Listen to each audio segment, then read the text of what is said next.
لوگوں کے ذہن میں یہ سوال اٹھتا بھی رہتا ہے اور مختلف لوگ یہ سوال کرتے بھی رہتے ہیں کہ جنت میں مردوں کو تو حوریں ملیں گی، عورتوں کو کیا ملے گا؟ تو سب سے پہلی چیز تو یہ پیش نظر رہے کہ مختلف مقامات پر اللہ تبارک و تعالی نے جنت کے بارے میں ارشاد فرمایا اور ترغیب قرآن پاک کے اندر اس کی دی گئی ہے، اور قرآن پاک میں مختلف صورتوں کے اندر جنت کی مختلف نعمتیں بیان کی گئیں، وہ بھی ظاہر ہے کہ ترغیب دلانے ہی کے لیے ہیں۔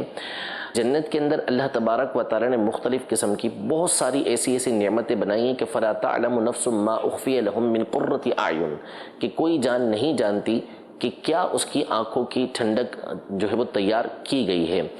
اور حدیث پاک میں فرمایا کہ جنت کے اندر وہ نعمتیں ہیں کہ نہ کسی کان نے سنی، نہ کسی آنکھ نے دیکھی، نہ کسی دل کے اندر اس کا خیال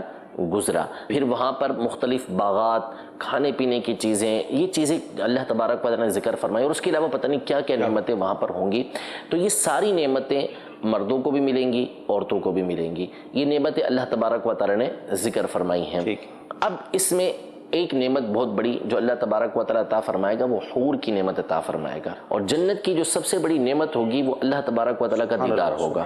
کہ اہل جنت جب جنت میں پہنچ جائیں گے تو اللہ تبارک و تعالی ان کو اپنی بارگاہ میں بلائے گا اور ان سے فرمائے گا کہ میں تمہارے پر فضل نہ کروں، تو وہ عرض کریں گی کہ تو نے ہمارے پر فضل تو کیا ہے، پھر اللہ تبارک و تعالی اپنا دیدار کروائے گا، اور یہ وہ نعمت ہوگی کہ جس کے اندر لوگ گم ہو جائیں گے۔ اور اس نعمت کے بارے میں فرمایا کہ اللہ تبارک و تعالی درجہ بدرجہ جس کے جیسے درجے ہوں گے اس اعتبار سے ان کو یہ نعمت عطا فرمائے گا۔ کسی کو روزانہ اللہ تبارک و تعالیٰ کا دیدار ہوگا، کسی کو صبح و شام ہوگا، کسی کو ہفتے میں ایک مرتبہ ہوگا، کسی کو مہینے میں ایک مرتبہ ہوگا، کسی کو سال میں ایک مرتبہ ہوگا، یعنی دنیاوی مدت کے مطابق۔ تو یہ اللہ تبارک و تعالیٰ کی نعمتوں میں سے سب سے بڑی نعمت ہے کہ اس کا دیدار اللہ تبارک و تعالیٰ ہمیں اپنا دیدار عطا فرمائے۔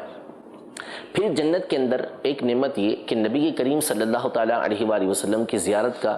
شربت پینے کی سعادت ملے گی، کہ آپ علیہ السلام کی وہاں پر زیارت ہوگی، حضور علیہ السلام کے جلوے دیکھنے کو ملیں گے، یہ اللہ تبارک و تعالیٰ کی بہت بڑی نعمت ہے۔ اب رہا حوروں کا ملنا اور عورتوں کو نہ ملنا، تو مسئلہ یہ ہے کہ یہ ایک تصور ہی ایک ایسا تصور ہے کہ جو پاکیزہ ذہن کے اندر آتا ہی نہیں۔ مرد کے لیے مختلف عورتیں ہوں، ایک سے زائد عورتیں ہوں، تو یہ تصور گھٹیا تصور نہیں ہے، یہ تو ایک وقوعی بات ہے، اور ایسا ہوتا ہے اور ایسا ہو سکتا ہے، اور پاکیزہ ذہن کبھی بھی اس کی مخالفت نہیں کرتا۔ لیکن ایک عورت کے لیے ایک سے زیادہ مرد کا ہونا، یہ دنیا کے اندر ہی عورت جو سلیم الطبع عورت ہوتی ہے، اعلیٰ عورت ہوتی ہے، وہ کبھی اس کا تصور بھی نہیں کر سکتی کہ ایک سے زائد مرد کا ہونا، تو پھر اہل جنت کے اندر جو ہے وہ اس طرح کی بات کا ہونا۔ دوسری بات یہ ہے کہ جنت کے اندر اللہ تبارک و تعالی جو جنتی عورتیں ہوں گی ان کو حوروں کے مقابلے میں زیادہ خوبصورت بنائے گا، یعنی وہ حوروں سے بھی زیادہ خوبصورت ہوں گی۔ تیسری بات یہ ہے کہ جو جنت کے معاملات ہیں نا وہ دنیا سے بالکل مختلف ہیں۔ آج دلوں کے اندر کینہ پایا جاتا ہے، بغض پایا جاتا ہے، لیکن قرآن پاک میں فرمایا وَنَزَعْنَا مَا فِي صُدُورِهِم مِّن غِلٍّ، کہ اہل جنت جو ہوں گے ان کے دلوں سے کینہ وغیرہ سب نکال لیا جائے گا۔